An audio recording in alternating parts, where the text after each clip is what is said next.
ibang balita, nagagandahang mga floats na dinisenyohan ng iba't ibang klase ng mga bulaklak ang naging pangunahing atraksyon, kaya't dinagsa ang naging Panagbenga Festival sa Baguio City. Para sa detalye, balitaan mo kami Jonathan Lianes.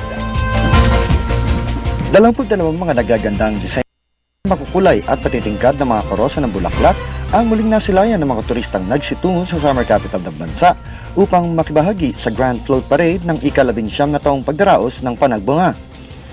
Bagamat nagsimulang nasabing parada ng mga bulaklak mga alas 8 ng umaga, kapansin-pansin ang bulto ng mga turistang mas minabuting magpagabi sa lungsod makaraan ng Grand Street Parade upang makapwesto sa mga lansangang dadaanan ng parada na hindi na mahulugang karayon sa dami ng mga ito. Kumpara sa mga nakalipas sa Grand Float Parade, may tuturing na ito na ang pinakamagandang presentasyon at disenyo ng iba't ibang nakilahok sa nasabing kompetisyon. Makaraan ang pagtahak ng mga karosa ng bulaklak sa makasaysayang Session Road, ito ay nagtapos sa Baguio Athletic Bowl na kung saan nabigyan ng pagkakataon ng mga mamamayan na matungayan ng mga ito ng mas malapitan. Bukod sa parada ng mga bulaklak, muli na namang natunghayan ang iba't ibang presentasyon ng drum and lyre sa pamumuno ng Hall of Famer na Philippine Military Academy Band.